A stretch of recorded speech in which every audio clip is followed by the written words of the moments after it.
Time for another certain shake-up in the general classification today. The destination on stage 5 was Old Willunga Hill, the most fearsome climb in the Tour Down Under, which would be tackled twice inside the last 30 kilometres of today's stage. By the end of it, we will almost certainly know who has won this race overall. The fight to get in the early breakaway was once again a fraught and frantic affair. After 12 kilometres of counter-attacking, a selection of familiar faces made the decisive split. They were Thomas de Gent of Lotto Soudal, Will Clark of Cannondale Drapac and Quick Step Floor's Jack Bauer. They were eventually joined by Jeremy Maison of FDJ. Bauer was particularly pleased to have another rider to share the workload. BMC took to the task of controlling the early pace as we circumnavigated 3 big laps heading out towards the coast and along Aldinga Beach, while the other teams with GC aspirations kept an eye on things a little further back. Light winds on course made for a fairly sedate first couple of hours. The quartet out front were kept on a 2-minute leash for the majority of that time, with the first intermediate sprint points at kilometre 63 mopped up by Maison, Clark and de Gent in that order.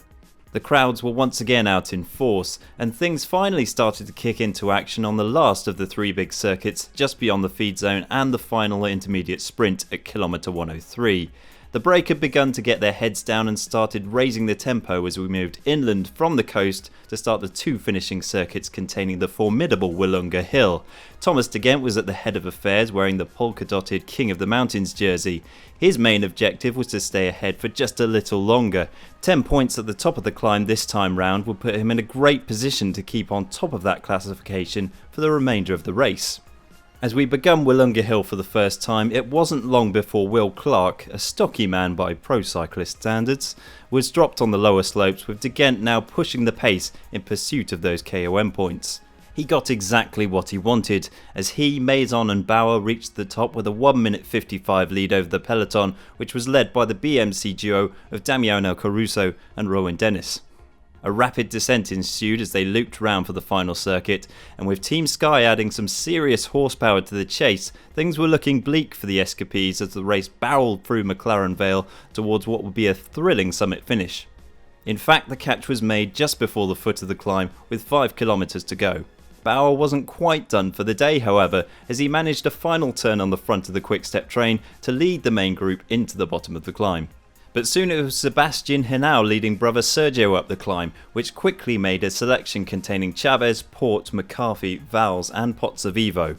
Just as Michael Woods was making the bridge, a touch of wheels caused a momentary split, and a few seconds later, Porte launched his signature Willunga Hill attack. It's worked for him in the past. In fact, he has 3 consecutive victories on this particular stage and was making a strong bid for a 4th.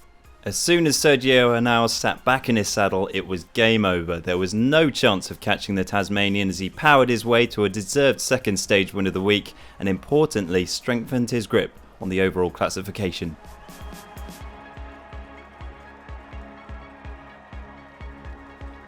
Here's your top 3 on the stage, and Nathan Haas, who was nowhere to be seen further down the climb, recovered to take an excellent second place, 20 seconds behind Porte, leading home Chavez, Diego Ulisi and Jay McCarthy.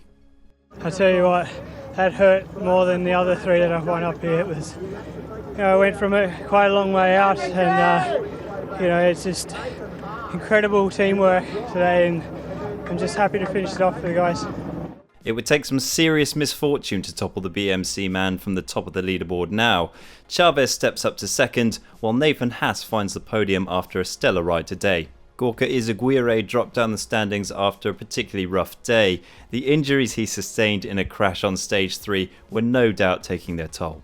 Join us tomorrow for the 6th and final stage of the Tour Down Under. Last chance for the sprinters on a 90km circuit race around Adelaide. As always, the best way to hear about new GCN videos is to subscribe. It's free and easy. Just click on the globe. If you want to relive the very first time Richie tasted victory on Willunga Hill, we covered it back in 2014. And if you want to improve your times up short climbs just like Richie, we've got some training sessions for you.